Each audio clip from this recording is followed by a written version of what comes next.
बजरंग बली हनुमान, जय जय महाबली हनुमान। केसरी नंदन मारुति की, केसरी नंदन मारुति की।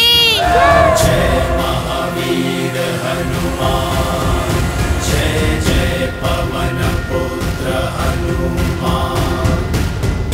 पवन सुत और महादेव के अंश हो, वायु की प्रचंड शक्ति और महादेव के अनन्य क्षमता के साथ जन्मे हो तुम, और इसलिए तुमने वो उड़ान भरी जो कोई नहीं भर पाया। जब तुम बालक थे तब एक दिन तुम्हारी माता अंजना वन में पुष्प लेने गई और पीछे तुम निद्रा से उठे, और बालक मारुति भूख से बिलखने लगा। माता, माता, भूख लगी है, भोजन दो ना।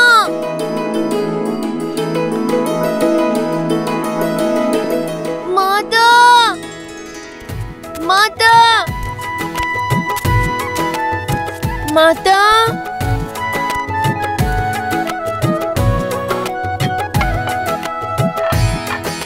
भोजन तो नहीं है।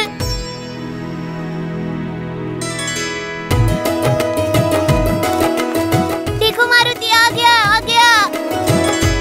अरे मारुति तुम आ गए। हमने कुछ रसीले आम देखे, किंतु वह इतने ऊपर हैं कि हम तोड़ नहीं सकते। क्या तुम तोड़ लाओगे? हम लोग साथ में खाएंगे। भूख तो मुझे भी लगी है, किंतु माँ कहती है स्वयं से पहले सदा दूसरों के बारे में सोचना चाहिए। चलो पहले तुम्हें खिलाता हूँ। चलो चलो मेरे साथ, चलो चलो।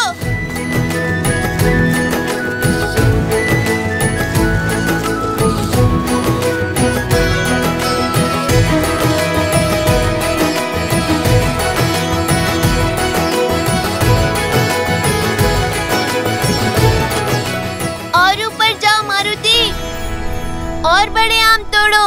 मारुति मारुति मारुति मारुति मारुति मारुति मारुति मारुति मारुति मारुति मारुति मारुति मारुति मारुति।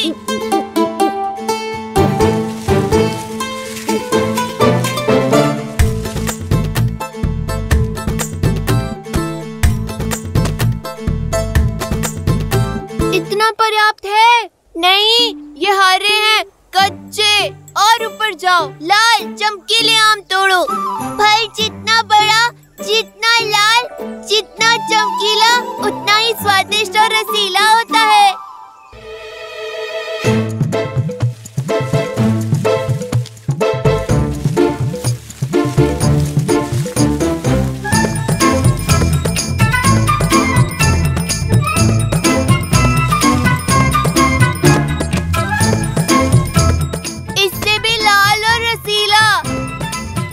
सबसे लाल, सबसे मधुर आम सबसे ऊपर लगते हैं।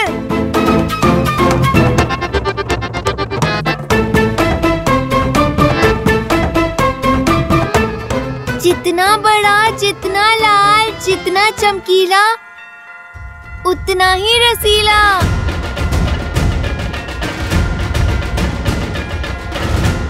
मुझे यही फल खाना है।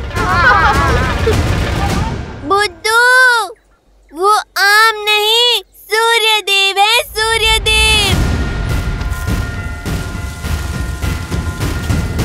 लाल देह लाली लसे, मरुधरि लाल लगून, वज्र देह दानव दलन, जय जय जय कपीसूर।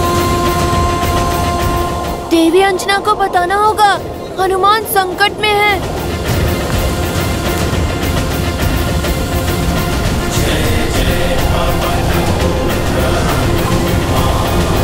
के खा गया। वो मारुति सूर्य को फल समझकर खाने के लिए उड़ गया।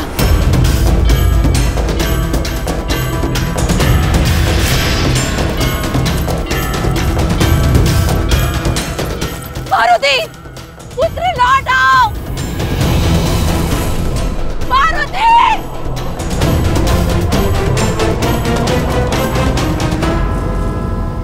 उस दिन ग्रहण अमावस्या थी। यहाँ बालक मारुति ने सूर्य की ओर उड़ान भरी और वहां सूर्य को ग्रहण लगाने के लिए दुष्ट राहु ने उसे रोकने का प्रयास किया।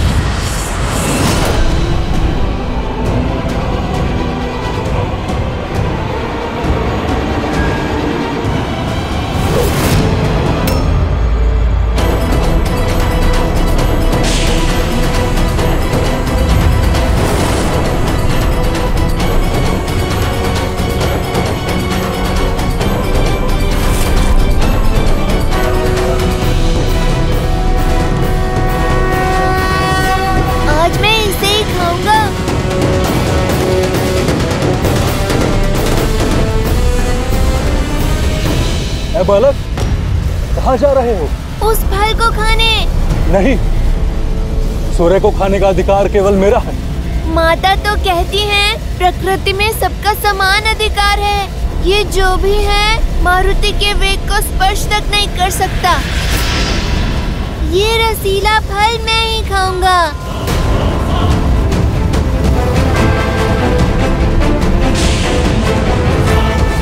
मूर्ख बालक, रुक जाओ। राहु का आदेश टालने का दुस्साहस मत करना। नियति का लेख है, आज सूर्य को निकलकर ग्रहण लगाना है मुझे। तुम्हारी हट मुझे रोक नहीं पाएगी। बंधु, मेरी भूख आपकी नियति से अधिक बलवान है। अपने भोजन के बीच में वानर किसी को नहीं आने देते।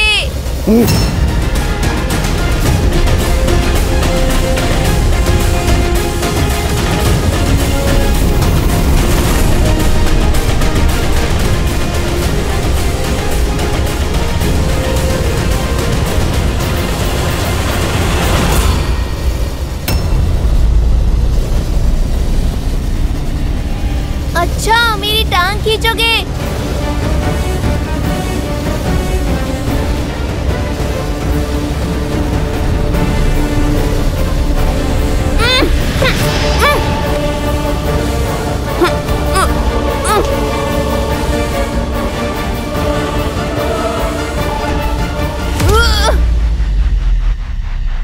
मेरा फल छीनने आया था।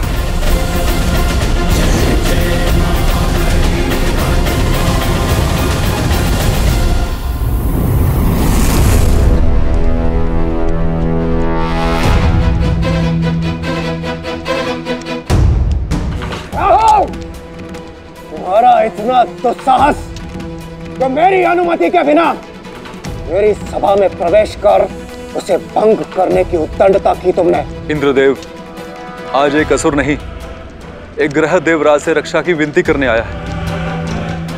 एक तुच्छ वानर बालक की हट ब्रह्मांड का संतुलन भ्रष्ट करने जा रही है। एक तुच्छ वानर बालक, कहीं तुम मेरे साथ उपहास तो नहीं कर रहे? सत्य कह रहा हूं देवराज, विलक्षण बल है उसमें। सूर्य को निगलने चला है। महाबली है वो, जिसने एक प्रहार में मुझे यहां पटक दिया। शिव का अंश है, इसलिए मौन नहीं बैठ सकते देवराज। अमृत मंथन के समय सूर्य को ग्रसित करने का अधिकार केवल मुझे दिया गया। आज सृष्टि का नियम टूटा तो देवराज की गरिमा भंग होगी।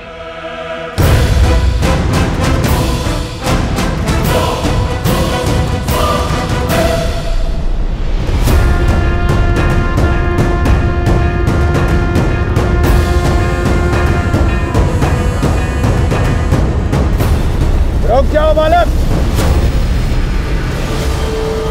तुम्हारी ये चेष्टा सांसारिक संतुलन बिगाड़ रही है। कोई भूखा बालक फल खाएगा तो आपकी सृष्टि का संतुलन भला कैसे बिगड़ेगा? उद्दंडी बालक, तुम्हारा इतना दुस्साहस कि तुम देवताओं के राजा के साथ तर्क वितर्क कर रहे हो। आपसे पहले भी एक आया था, प्राण बचाकर भागा है।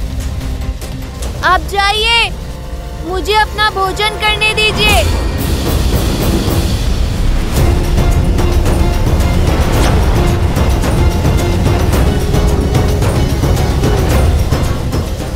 जाओ मूर्ख! सूर्य के समीप जाते ही भस्म हो जाओगे तुम।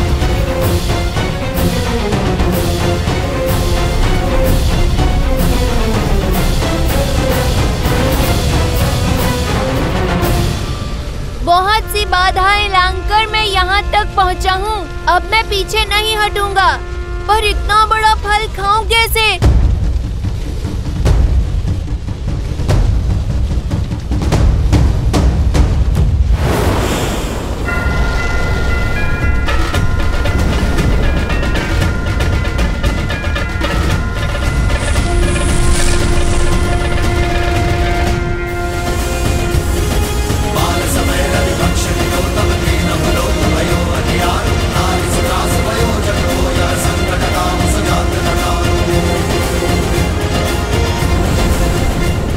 प्रतीत होता है ये ऐसे मानेगा नहीं।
हमें मुक्त कीजिए।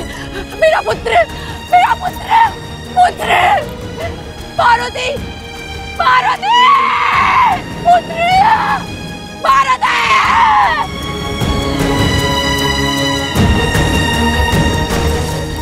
पुत्र, उठा पुत्र, पुत्र उठो। मारुति आंखें खोलो पुत्र, निद्रा से जागो पुत्र।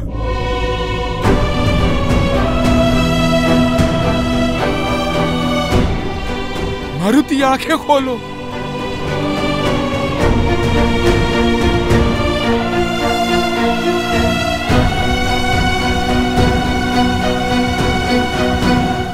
तो क्या मारुति की मृत्यु हो गई?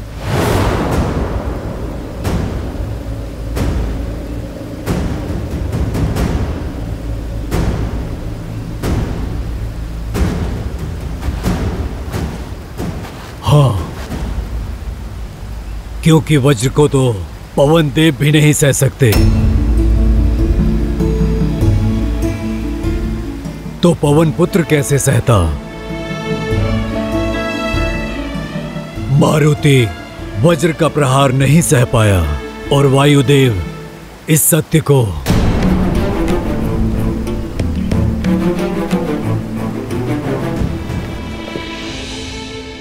पुत्र आंखें खोलो पुत्र, पुत्र आंखें खोलो पुत्र। ये ठीक नहीं किया इंद्रदेव। एक बालक की अबोधता के लिए उसके प्राण ले लेना, उसका अंत कर देना, ना ये न्याय संगत है और ना ही नीति है।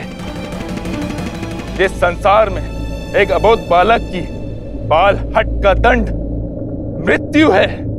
वो संसार पीड़ा पाने के ही योग्य है। अपने पुत्र के अन्याय का दंड मैं अवश्य दूंगा इस सृष्टि को। पीड़ा का बाण केवल तुम नहीं सहोगे पुत्र।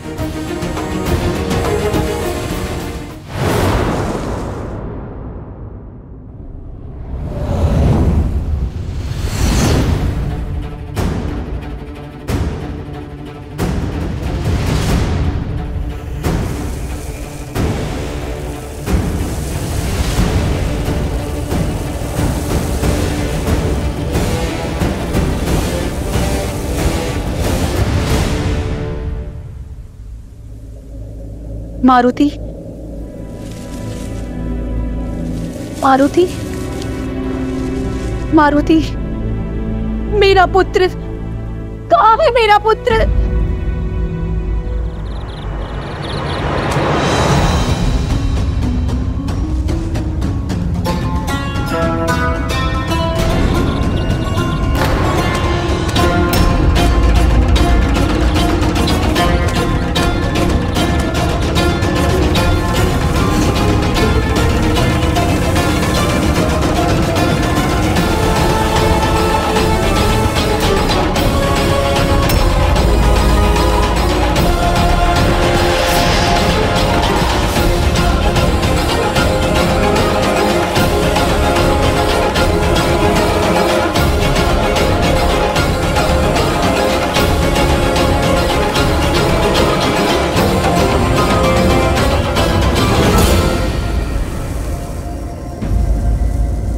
मेरी पीड़ा ने संसार के अनगिनत जीवों के प्राणों पर संकट ला दिया है, परंतु जब तक ये संकट समाप्त नहीं होता, मेरा मारुति पुनः श्वास नहीं लेता, तब तक मैं किसी को भी श्वास नहीं लेने दूंगा।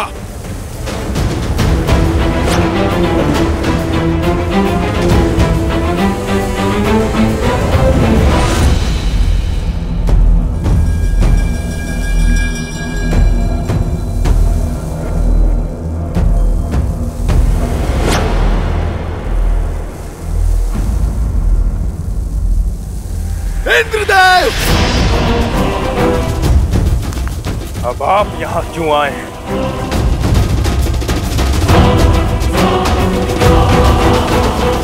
अपने क्रोध को नियंत्रित कीजिए वायुदेव, और ऐसा अनर्थ मत कीजिए।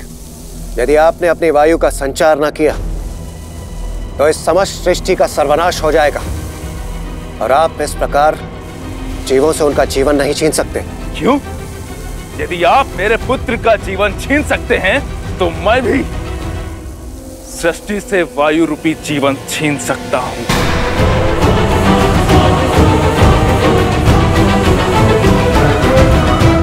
वायुदेव, समझने का प्रयास कीजिए।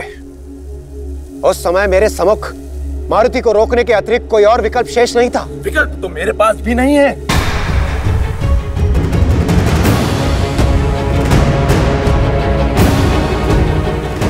जब तक मेरे पुत्र के प्राण पुनः नहीं लौटते, संसार की पीड़ा का अंत नहीं होगा। दुर्भाग्यवश प्राण दान देना मेरे वश में नहीं है वायुदेव। तो जो वश में है वो कीजिए। संसार के सर्वनाश का साक्षी बनिए देवराज। वायुदेव, यदि आप न माने तो शीघ्र ही पृथ्वी से जल समाप्त हो जाएगा। भूलोक यमलोक बन जाएगा। हमारा कर्म, हमारा उद्देश्य, हमारा अस्तित्व सब समाप्त हो जाएगा।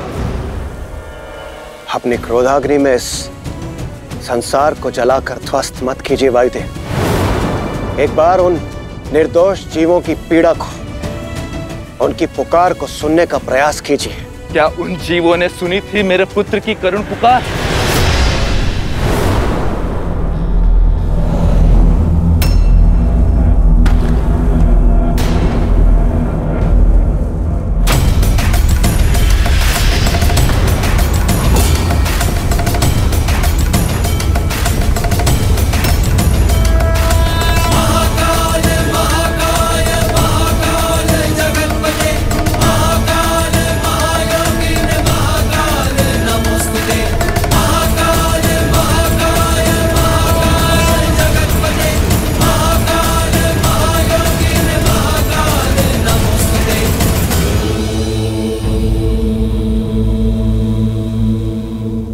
प्रणाम महादेव। प्रणाम महादेव।